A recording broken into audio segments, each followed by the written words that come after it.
jadi seperti dihisap. Dan tadi aku dapat gambaran pada saat aku memancing mereka menggunakan, ternyata mereka malah kayak, iya puja kami, harus yakin bahwa kami di sini terkuat. Tapi aku yakin mereka bohong. Yang kuat di sini bukan para siluman itu. Oke, jadi memang ternyata sosok-sosok yang menyerupai buaya itu senang dengan anak kecil, apalagi makannya kayak ubun-ubun anak gitu. Betul kata Syah.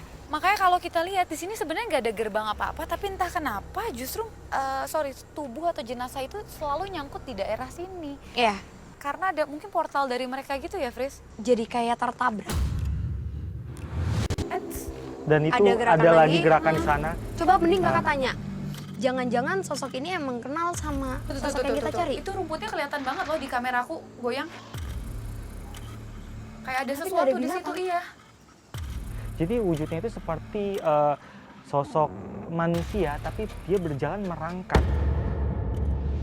Dia naik ke atas antara rumput-rumput ini. Bentuknya berubah gitu. Yang biasanya lebih banyak buaya. Oke, lalu gimana dengan buaya putih yang sering dilihat masyarakat? Atau itu cuman halusinasi, atau cuman dongeng atau tahayul, atau memang ada sosok buaya putih itu sendiri? Saya lihat memang ada. Uji mitos kali ini tentang keberadaan sosok jelmaan buaya putih memang benar adanya. Dikarenakan terdapat sebuah kerajaan ajaib di bawah jembatan Panus ini. Di sini tempatnya siluman buaya putih. Buaya putih gitu aja. Di jembatan sini, di kolong jembatan. Tak bisa dipungkiri banyaknya cerita mistis dan fenomena astral di jembatan ini membuat segelintir orang melakukan hal-hal negatif seperti melakukan pesugihan.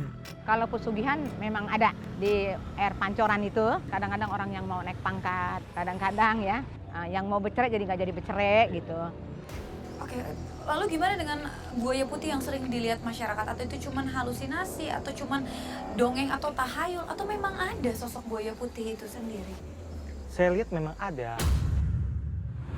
Berarti memang di tempat ini ada sosok yang menyerupai buaya yang mungkin tidak sengaja terlihat oleh masyarakat yang entah sekedar lewat di jembatan ini atau memang memancing seperti yang tadi Frisly dan juga Rudy katakan.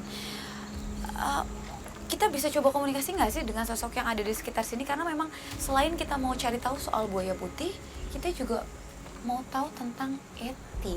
Ya, coba Kak Rudy mungkin kalau tadi dia udah merubah wujud ke aku, mungkin dia mau komunikasi sama kakak? Dia. Kami pun mencoba berkomunikasi kembali dengan sosok Eti, namun tiba-tiba Rudy mendapatkan sinyal tentang keberadaan sosok Eti. Saya sedikit dapat sinyal, dia nggak berada di sini, tapi rasanya seperti ada di sana, di sebelah sana. Itu, Di mana? pohon-pohon bambu. Ada satu makhluk, ya kan? Makhluk yang bentuknya seperti buaya itu ada di ujung sana. Ketika kita ngomongin soal Eti, buaya itu menghadap ke arah sana. Jadi saya punya feeling dia ada di sebelah sana. Yuk, Kita kalau coba gitu kesana. kita coba untuk mendekat aja Kak Rudy. Iya. Tidak hanya itu, mitos tentang keberadaan sosok wanita berbaju merah yang merupakan arwah korban kecelakaan pun kerap dikaitkan dengan kejadian-kejadian di tempat ini. Menurut pengalaman saya yang pernah saya dengar di sini banyak penampakan diri, yaitu yang bilang selendang merah itu. Lantas, apakah sosok tersebut adalah sosok Eti yang kami cari? Sebentar. Kalau ngeliat apa? Tadi ada seperti perempuan itu memanggil-manggil, dia suaranya lirih. Jangan-jangan itu sosok yang kita cari, Eti atau Mira mungkin. Karena memang katanya dia aktif, tapi justru yang aku bingung selama penelusuran kita malah sosok itu belum memunculkan wujudnya. Iya. Ruth? Kenapa Ruth? Hati-hati Ruth. Kak Rudy. Itu di sana. Rudy. Tiba-tiba kami dikejutkan dengan adanya sosok astral yang melintas. Tak ingin lepas dari sosok tersebut, kami pun mengejarnya dan menggiring kami ke sebuah pohon bambu besar. Dia hilang. Tadi saya lihat di sini. Namun tiba-tiba sosok tersebut menghilang. Kami pun mencoba mendeteksi keberadaan sosok wanita tersebut.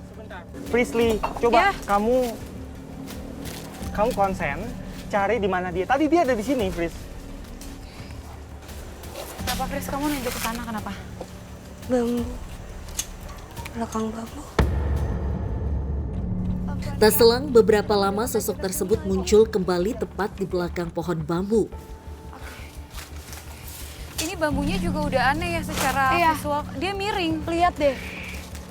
Mungkin kenapa dia juga suka muncul di bambu yang ini karena memang landai, tempat yang landai itu sangat disukai oleh sosok-sosok perempuan biasanya. Oke. Awas hati-hati, Ruth. Oke, boleh didefinisiin mungkin sosok perempuannya seperti apa? Sekarang perempuannya ada di sini, di samping kita. Dia tuh matanya sayu, wajahnya pucat, rambutnya segini, dan dia pakai baju merah. Dia melihat kita seperti ini. Dia melihat ini seperti tatapan marah, dendam, apapun itu. Seperti orang yang sedang menatap musuh. Padahal kita datang ke sini kan baik-baik dan kita baru pertama kali datang ke sini. Tapi dia tuh menatap kita tuh kayak musuh bebuyutan. Boleh diajak komunikasi mungkin apa ini sosok Eti yang kita cari? Siapa kamu? Rudy lagi coba komunikasi dengan sosok perempuan di sini, cuman kita masih belum tahu ini apakah sosok Eti, Mira atau mungkin sosok Tim, lainnya. boleh saya minta lilin? Kenapa harus pakai lilin, Ruth atau Fris? Tiba-tiba, waktu saya ajak dia ngomong, dia nggak mau ngomong. Dia seperti bungkam, dia tetap marah. Dan kemudian tiba-tiba dia malah bilang, saya mau api. Kenapa? Kenapa, Fris? Kakak bilang api, aku ngerasa belakangku panas banget. Tiba-tiba juga langsung ada angin, tapi cuma ada di atas kepala kita aja, Kak Rudi. Oh, Kayaknya apa ada hubungannya dengan api? Sebentar, Ada suara-suara juga dari atas. kamu minta api. Sekarang cerita ada apa? Oke, Kak Rudy masih coba untuk komunikasi dengan sosok kali ini karena tadi dia seperti tidak mau berkomunikasi karena membutuhkan media seperti api. Eds. Itu kenceng banget loh suaranya. Kenapa? Itu kenapa? Ada apa ya di situ ya? Rut. Kenapa ini? Guys, kenapa di Apa itu? dalam situ nggak ada apa-apa, Kak. Sebentar. Nggak Kita ada belum apa-apa dan selesai. ini nggak mungkin bisa gerak. Kokoh banget ini. itu kenapa ya? Dia marah maksudnya atau gimana kok? Dia justru malah seperti ketakutan, seperti gregetan.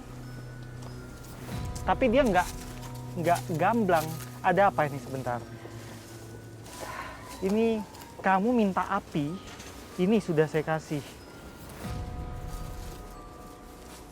Oh, maksudnya api ini adalah simbol api ini sesuatu yang panas. Jadi ini adalah tentang kebencian, tentang amarah.